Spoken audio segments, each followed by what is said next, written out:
আসসালামু আলাইকুম। দ্বিতীয় শ্রেণীর সুপ্রিয় শিক্ষার্থীবৃন্দ, আশা করছি তোমরা সকলে ভালো আছো। তোমাদের বাংলা বইয়ে নতুন করে সংযুক্ত হয়েছে একটি গল্প, যেটি হলো ঘাসফড়িং আর পিঁপড়ার গল্প। এই গল্পটি আগে আমরা ভালো করে পড়বো, এরপরে এর অনুশীলনের যেসব প্রশ্নগুলো রয়েছে প্রশ্নগুলোর আমরা সবগুলোর সমাধান ধারাবাহিকভাবে দেখব। চলো প্রথমে আমরা গল্পটি আগে ভালো করে পড়ে নিই। গল্প যদি তুমি ভালো করে পড়ো তাহলে বাকিগুলো আনসার করতে তোমার আর কষ্ট হবে না, সাথে তুমি প্রশ্নগুলোর আনসারও খুব সহজে করতে পারবে। যদিও আমি ভিডিও শেষে সেগুলো তোমাদেরকে ধারাবাহিকভাবে দিয়ে দিব। শরতের এক দুপুর, চারপাশে রোদ ঝলমল করছে। তখন একটি ঘাসফড়িং ঘাসের ওপর তিরিং বিরিং করে খেলা করছিল।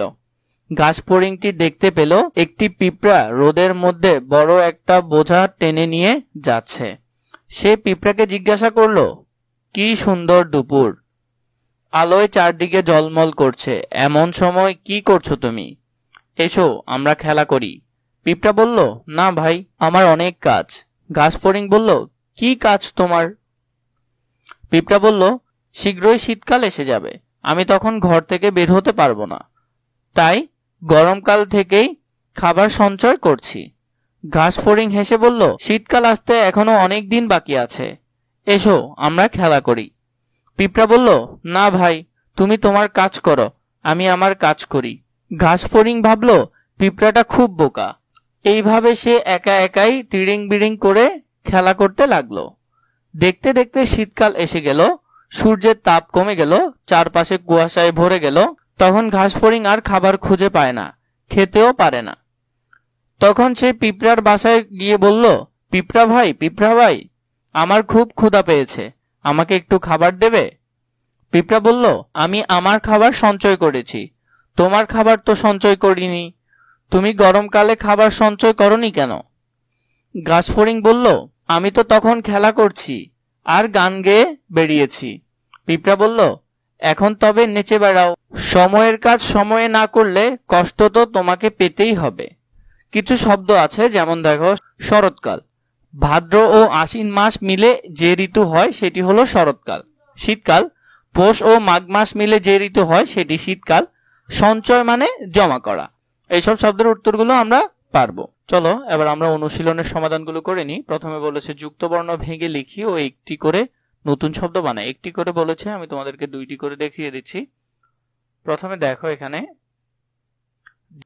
দেখো এখানের মধ্যে যুক্ত বর্ণ বানাতে বলেছে। প্রথমে আমরা একটা শব্দ জিজ্ঞাসা থেকে যুক্ত বর্ণ ভাঙলাম, বর্গে জ যোগ ইয়, এখান থেকে আমরা শব্দ তৈরি করলাম জ্ঞান এবং বিজ্ঞান।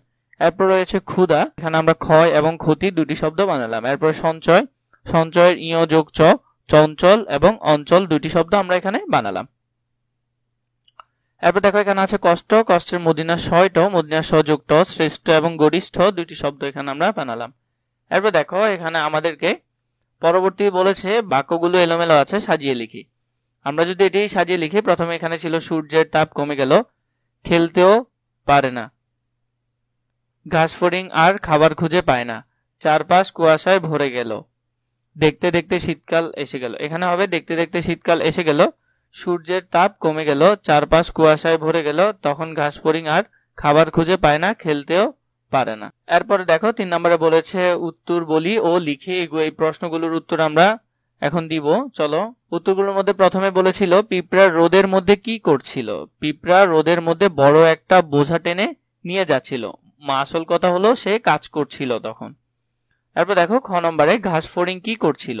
ঘাসফড়িং খেলা করছিল তখন। ঘয় কি আছে? ঘাসফড়িং কেন পিঁপড়ার বাসায় গেল? শীতের সময় কোনো দিকে খাবার খুঁজে না পাওয়ার কারণে সে পিঁপড়ার বাসায় গেল। কে বোকা, পিঁপড়া নাকি ঘাসফড়িং? ঘাসফড়িং হলো এখানে বোকা। আমরা গল্প পড়াতে সহজেই প্রশ্নগুলোর আনসার করতে পারছি।